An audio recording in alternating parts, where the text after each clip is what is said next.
this is Valerie Aiello, and you're listening to Idea Diary. Thanks for coming back and hanging out. Today was the first day that I felt like I don't have anything to talk about. And then I got a bunch of phone calls today, or not a bunch of phone calls, but I had a couple phone calls today that were, just fun talking to friends phone calls that, took a long time. So then I felt like I talked already a super long time and I hadn't recorded my episode yet. And I felt like I needed to come with something to talk about and I wasn't prepared.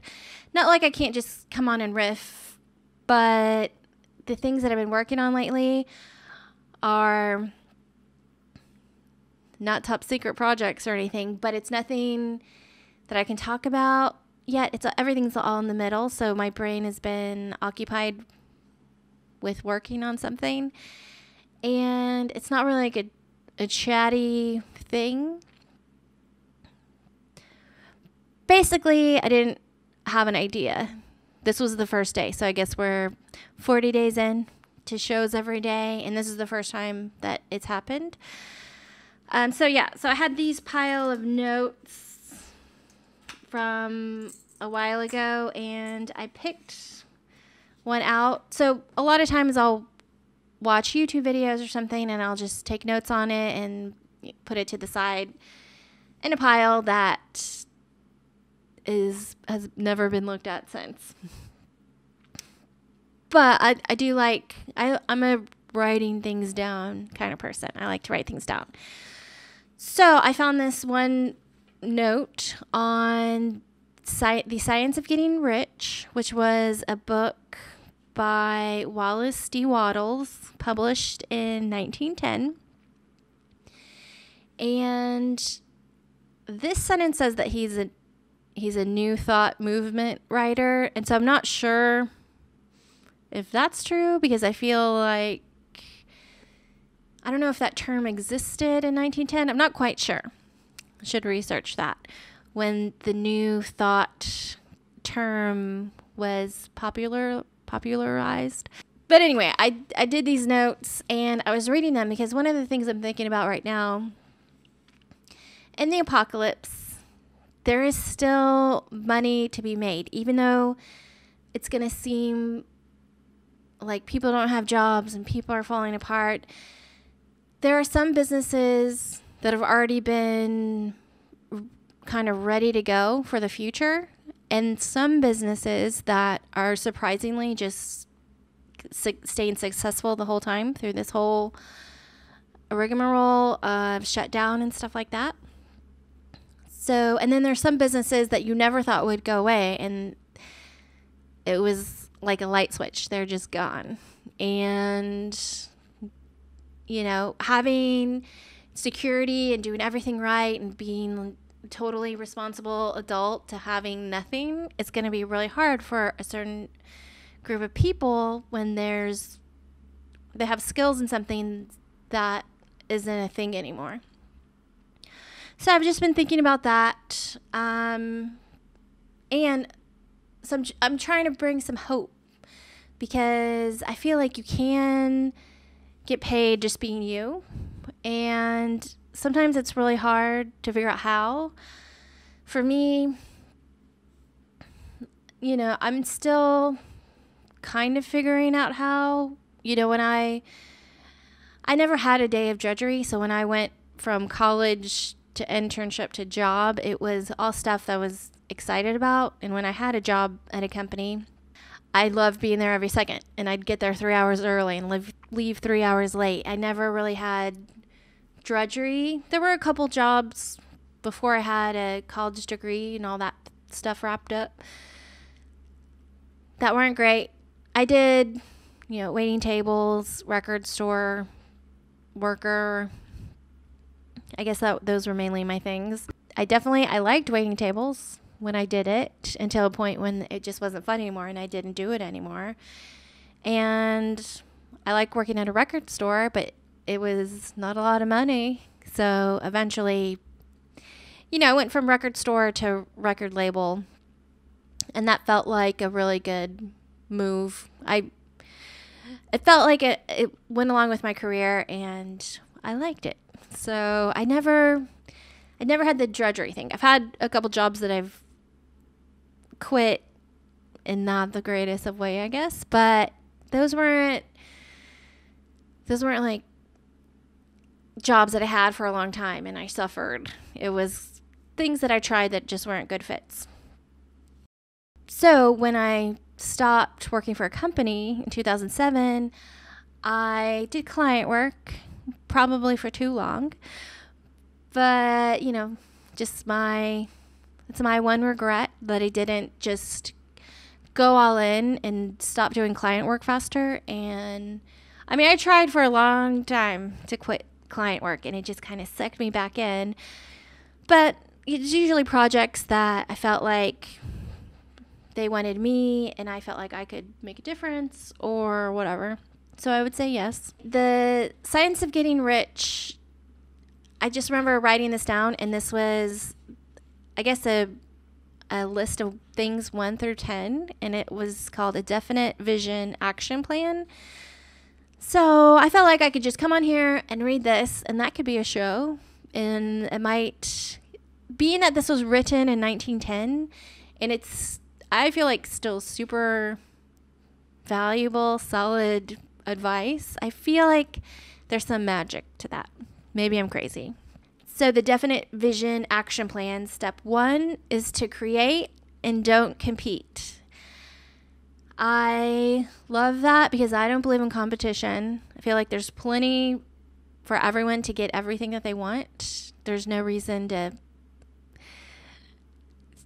the competition thing just never was in my realm of an idea. Even if there was a competition, I always felt like they can't compete with me because I'm so much better. Just in a, not an illusion of being better, but I just had I had high self-confidence that I could do things better than anyone else. Or I would realize, oh, there's this record label and they're putting out this. Okay, we've got this better idea. Well, let's pretend we have hundreds of this better idea or cooler idea, and there's no way that they could ever compete with us because we've made so much and we've gone so far. They can't even compete. There are different same industry things, but it's really not competition. It maybe just helps everyone raise the bar a little bit if there's a similar company, or just make something completely new and weird. That's always good. Okay, number 2 is be grateful and get better ideas and solutions. Yeah, I always keep making whatever you're doing, see if there's a better solution or a better idea to make it bigger, faster, more awesome. Okay, number 3, believe you are the hero. I guess that would be high self-confidence. Seems pretty good. 1 through 3 completed. So number 4, efficient days. So he says, do as much of your action plans as possible. Ask yourself if your day was efficient, what distracted you, and what distracted you today that will not distract you tomorrow. So removing annoying things that are holding you back every day. So, efficient days. I'm getting more laid back with forcing myself to constantly be working all the time. And I feel constantly working on the time. I don't know if that made things happen any faster. It is what it is. Sometimes you're super motivated and you can get 3 months worth of work done in a weekend, and sometimes you drudge along. So I think just being efficient days, super awesome idea, but giving yourself some grace to not be perfect could also be something good to consider, but I like it. Number 5, efficient action. Write down your action plan and make sure each action is each part of your plan is efficient. So efficient action. So I'm guessing this is kind of like the to-do list. Have efficient days. Don't get distracted. And have your to-do list ready for tomorrow. And constantly be grateful and getting better solutions and better ideas working for you. Okay, number 6, build skills. Identify the skills that are needed for a specific industry. What are you naturally good at? So to me, this is huge. I think when it comes to skills, definitely do what totally makes you happy, what inspires you, what is interesting, because for me, when I was learning design and branding and all that stuff, I knew I was never going to be interested in website design. So I never took one class in it. I never cared one moment of it. And that was when people were learning Flash and all these other design programs.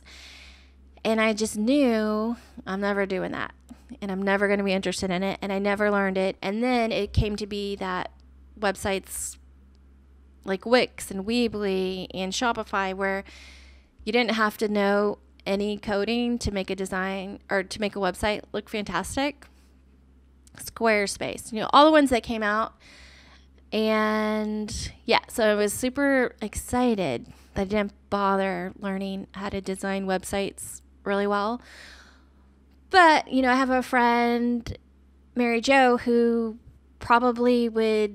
loves doing that. And she can take a WordPress and make it amazing. And I can't do it. WordPress is so hard. It is the hardest thing in the world. And it's not hard probably, but my brain just doesn't work with the WordPress stuff. But, everyone's different. Figure out your skills. Figure out what you can do to be helpful. And some things you can make a lot of money. Like if you're into photography, there's plenty of photographers that make tons of money being a photographer. Even, most photographers don't even have work for companies. Some do. It's probably a harder job to find. But just building skills, video editing. I was interested in music videos, so I taught myself video editing. I do I MacGyver my way. If I want to do something, I'll MacGyver it. And I'm pretty tech savvy in some way, but I'm not the best. If I could have ever combined my illustration skills with something, what is that program? After Effects. Yeah, if I could have ever combined my illustration skills and my Photoshop skills and been good at After Effects, I probably could have made trillions of dollars. But anytime I started to try to do After Effects project, I would just tune out. I would do free courses on it, just trying to figure that out, and it's just never going to happen. I don't know why. But figure out what you're good at, what you're naturally good at, and figure out the skills that you could monetize, and build skills. That was number 6. Okay, number 7, fill your present place. Do the best as you possibly can at your where you are currently, and you will learn and grow faster. Do the best as you possibly can. I don't know. The 7's kind of wordy. 7's kind of high hopes. But, just fill your present place. I guess it's saying to constantly be learning. I do that. I probably watch 8 hours of YouTube videos a day just as background, trying to learn as much as possible every day.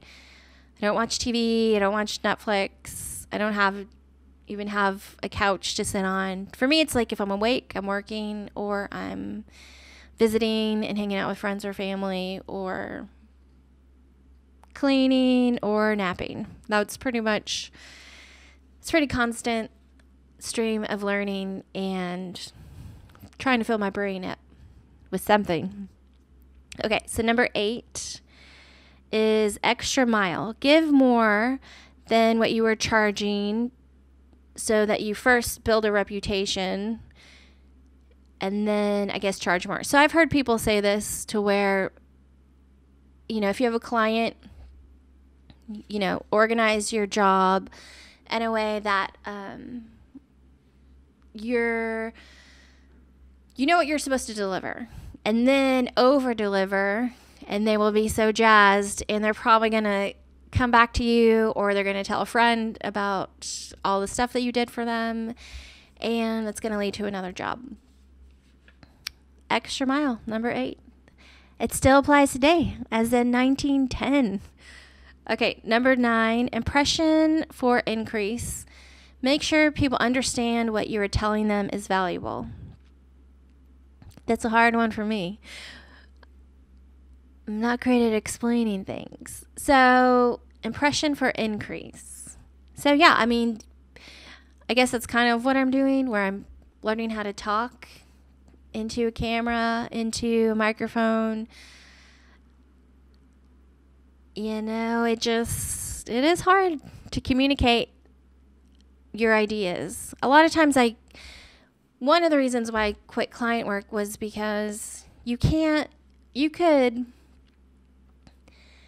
have the best ideas and make your client $1 million because you know exactly what you need, and you can make a whole presentation, give them all, a lot of times you might give like a few options to your client, and they'll always pick the one that is either the worst, or they really just want you to create what is in their brain.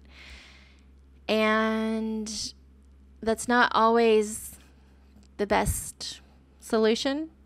It's not always the best design solution. And I'm sure that happens in a lot of industries.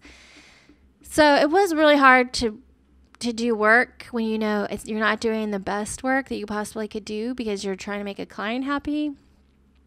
And yeah, that sucks. So that was one of the reasons why I quit doing client work. The other reason was because even though it was money, it was money right immediately.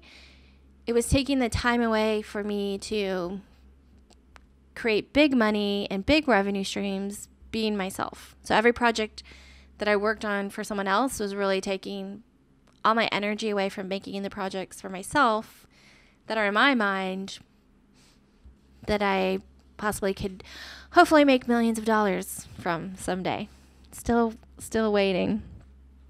Okay, so number 10 is frequency of willpower. You must think and take action at 100% frequency to get results faster. I agree. That's a good one too. I think it's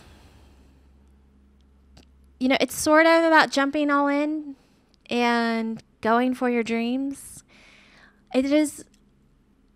That kind of goes with the entrepreneur word. I feel like we need a different word for entrepreneur because a lot of times people feel like, oh, if I'm a teacher in the day and I do my business at night, I'm not a real entrepreneur because my real passion isn't making money and I have this day job, when that's not true.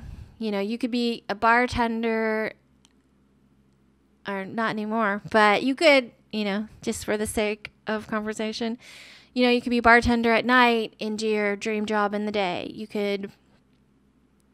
There's a million ways to be an entrepreneur, and not everyone's path is the same, and not everyone's path means you don't get a paycheck.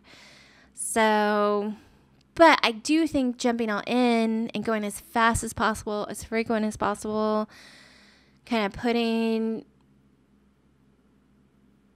your, I don't know what there's an expression, whatever it is. You know what I'm saying? Just putting the pressure on you. You got to put the pressure on so that and sometimes that is quitting everything and having nothing and saying, I'm not going to make $1 until I make $1 doing the thing that I dream of doing. And I feel like sometimes that's like a frequency, that means you're going to maybe write a song every day. That means you're going to figure out these like different weird ways to make money doing the weird thing that you want to do, being yourself. And jumping all in, doing it as frequently as possible will get you faster results. Okay, and I'm sure there are some things he's missing here that could be great to add, but it's just steps 1 through 10 that Wallace D. Wattles thought that is a good place to start.